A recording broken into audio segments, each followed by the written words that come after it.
Whatever brought you here today, stay with this video for a few minutes. Because there is a financial question many people avoid asking until debt becomes impossible to ignore. Why does your debt often feel smaller than it actually is? You may know the balance.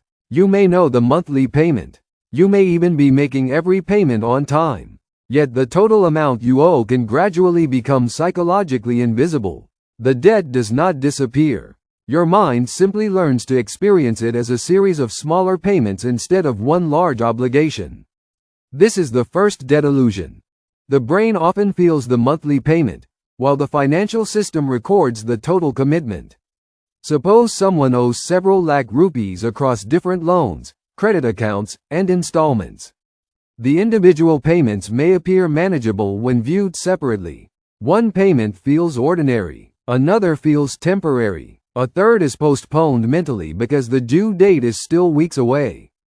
But the combined obligation may consume a large portion of future income before that income has even arrived. So the first question is not, can I afford this month's payment? It is, how much of my future cash flow has already been promised to someone else? That question changes the entire calculation. Debt is not only the amount you owe today, it is also a claim on future income. If your income remains stable, the obligation may feel controlled. But if income falls, expenses rise, employment changes, business revenue weakens, or health reduces your ability to work, the same debt can suddenly become much larger in practical terms.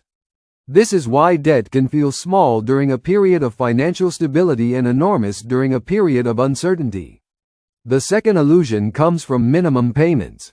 A small required payment can create the feeling that a large balance is under control. But a lower monthly payment may also mean a longer repayment period and more interest paid over time. The payment feels comfortable precisely because the obligation has been stretched further into the future. This creates a dangerous psychological substitution. You begin measuring affordability by the size of the payment instead of the cost of the decision. A purchase that seems affordable because the installment is small may still reduce your future financial freedom for years. The real question becomes, how much income must be generated before this debt is truly finished? That leads to a more useful concept. Debt should be measured against financial runway, not merely against salary. Someone earning a high income may still be financially fragile if most of that income is already committed to housing, debt payments, lifestyle costs, family obligations, and recurring subscriptions. Someone earning less may have greater resilience if their fixed commitments are low and their cash reserves are strong. So when people ask, how much debt is too much? The answer cannot be determined by one universal number. The more meaningful question is, how much of your future cash flow remains flexible after your obligations are paid? This is where the illusion becomes even more subtle. Debt can increase your apparent standard of living before it increases your actual financial strength. You may live in a better home, drive a better vehicle, own more sophisticated devices, or maintain a lifestyle that your current savings could never support. Your consumption rises immediately, while the financial burden is distributed across future years. The danger is that your lifestyle can become permanently dependent on tomorrow's income. And if tomorrow's income changes, the lifestyle does not automatically shrink at the same speed as the debt. This is why financial stress often produces poor decisions. When people feel trapped by fixed obligations, they may borrow again to solve the problem created by previous borrowing. New debt temporarily reduces immediate pressure while increasing future pressure. The mind experiences relief today, but the balance sheet becomes more fragile tomorrow. This is not simply a lack of discipline. It is a behavioral mechanism. Immediate relief is emotionally stronger than a distant financial consequence. That is why debt reduction requires more than making payments. It requires making the invisible visible. List every obligation. Separate the original amount borrowed from the total amount that will eventually be repaid. Identify which payments are fixed, which costs can increase, and which obligations would become dangerous if income stopped. Then calculate how long your available savings could support essential expenses without new borrowing. The purpose is not to create fear. The purpose is to replace vague anxiety with measurable reality. But even this raises another question. What if you have savings and still remain financially vulnerable? The answer is that debt risk depends not only on how much money you possess, but also on how quickly you can restore income if circumstances change. This is why earning ability matters. A person with manageable debt but outdated skills may face greater long-term risk than someone with a similar debt burden and the ability to generate income through multiple forms of work. Artificial intelligence, automation, changing industries, and global competition are continuously changing the value of skills. The future financial question is therefore not simply, how much money do I have? It is also, how quickly could I rebuild income if my current income disappeared? That question connects debt to education, adaptability, entrepreneurship, and health. A debt obligation becomes more dangerous when your ability to produce income becomes less certain. Your skills are therefore part of your financial resilience, just as your savings are. And this is where the spiritual dimension of debt becomes practical. Lord Hanuman represents strength that is disciplined by devotion and power guided by purpose.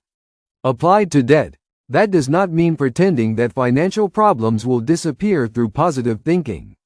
It means developing the courage to look directly at the numbers you would rather avoid, the humility to change behavior, the discipline to delay unnecessary consumption, and the strength to rebuild earning capacity when circumstances demand it.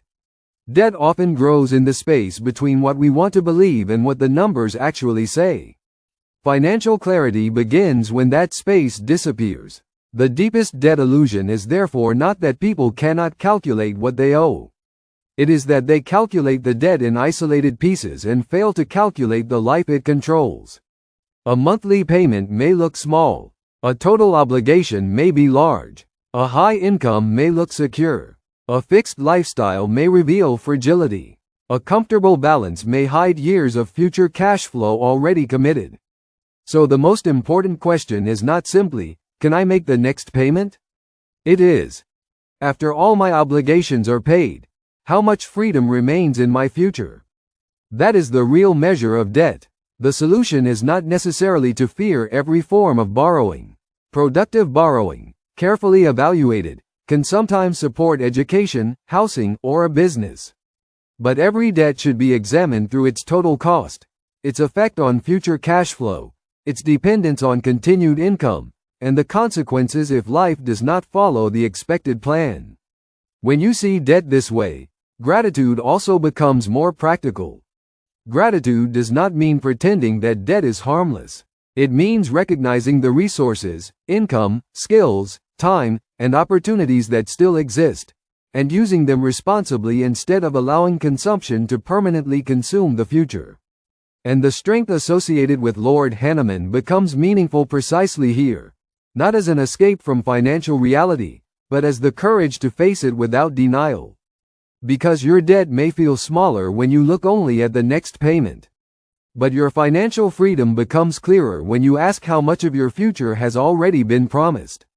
So before taking on another obligation, before accepting another installment, before telling yourself that a payment is only a small amount, ask one final question. Is this purchase improving my financial life?